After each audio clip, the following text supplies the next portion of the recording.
রাতে ঘুমানোর সময় একটি বাক্য 3 বার পড়লে সকালেই ফলাফল পাবেন। মনে রাখবেন, এমন কিছু বাক্য আছে যে বাক্যের মাধ্যমে আমাদের গুনাহ খাতাগুলো ক্ষমা হয়ে যায়, এবং বিশেষ করে যখন কোনো ব্যক্তি গুনাহ করে তখন তার অন্তরের ভিতরে চাপ পড়ে, তার মাথা ভারী বোঝা মনে হয়। কেননা গুনাহ করতে করতে অন্তর কালো হয়ে গিয়েছে এবং মাথার ভিতরে গুনাহ কেমন যেন বোঝা ভারী হয়ে গিয়েছে, এমন একটা অবস্থা হয়ে যায়। সুতরাং রাতের বেলা ঘুমানোর সময় আপনি 1 নাম্বার কাজ করবেন, উজু করে ঘুমাবেন। উজু করে ঘুমানো নবী সাল্লাল্লাহু আলাইহি ওয়াসাল্লামের সুন্নাহ। শুধু তাই, নবী সাল্লাল্লাহু আলাইহি ওয়াসাল্লাম জানিয়ে দিয়েছেন যে ব্যক্তি উজু করে ঘুমায়, আল্লাহ পাক রব্বুল আলামিন তার জন্য একজন ফেরেশতা নিযুক্ত করেন। এই ফেরেশতা সারা রাত ধরে তার জন্য রহমতের দোয়া করতে থাকে। এবং দ্বিতীয় নাম্বার হচ্ছে ডান কাত হয়ে শোয়ার চেষ্টা করবেন। নবী সাল্লাল্লাহু আলাইহি ওয়াসাল্লাম ডান কাত হয়ে ঘুমাতে পছন্দ করতেন, এটাই হচ্ছে সুন্নাহ। বর্তমান চিকিৎসা বিজ্ঞান বলছে যদি কোনো ব্যক্তি ডান কাত হয়ে ঘুমায় তাহলে তার পাকস্থলী ভালো থাকে, তার হার্ট ভালো থাকে, তার ভিতরের যে অঙ্গগুলো সেগুলো ভালো থাকে।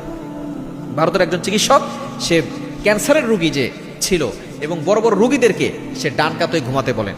সে চিকিৎসা বিজ্ঞানে গবেষণা করে দেখেছে যে ডান কাত হয়ে ঘুমালে একজন মানুষ সুস্থ থাকতে পারে, তার পাকস্থলী ভালো থাকে এবং তার হার্ট সবকিছু ভালো থাকে। একটু চিন্তা করে দেখেছেন?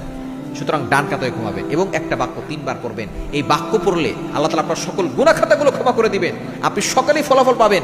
যে গুনাহ থাকলে যে মাথা একটা ভারী বোঝা মনে হয়, দুশ্চিন্তা থাকে, এগুলো থাকবে না। আপনি সকালেই ফলাফল পাবেন। বাক্যটা হচ্ছে ইস্তেগফার, আস্তাগফিরুল্লাহাল্লাযী লা ইলাহা ইল্লা হুয়াল হাইয়ুল কাইয়্যুম ওয়া আতুবু ইলাইহি। এই ছোট্ট বাক্যটা আপনি 3 বার পড়বেন। নবীজি সাল্লাল্লাহু আলাইহি ওয়াসাল্লাম ইস্তেগফার বেশি বেশি পড়তেন, আর বিশেষ করে যদি পারেন সাইয়্যিদুল ইস্তেগফার পড়ে নেবেন। সাইয়্যিদুল ইস্তেগফার যে ব্যক্তি একবার পড়ে, ওই রাতে যদি সে মারা যায় তাহলে বিনা হিসাবে জান্নাতে চলে যাবে। আর যদি সে কেউ দিনে পড়ে, ওই দিনে মারা গেলে আল্লাহ পাক রব্বুল আলামিন তাকে জান্নাতের ব্যবস্থা করবেন। সুতরাং আপনি ইস্তেগফারটা পড়বেন, দেখবেন আল্লাহ তাআলা আপনার সকল গুনাহগুলো ক্ষমা করে দিবেন এবং আপনার দুশ্চিন্তা দূর করবেন, আপনার বোঝা হালকা করে দিবেন।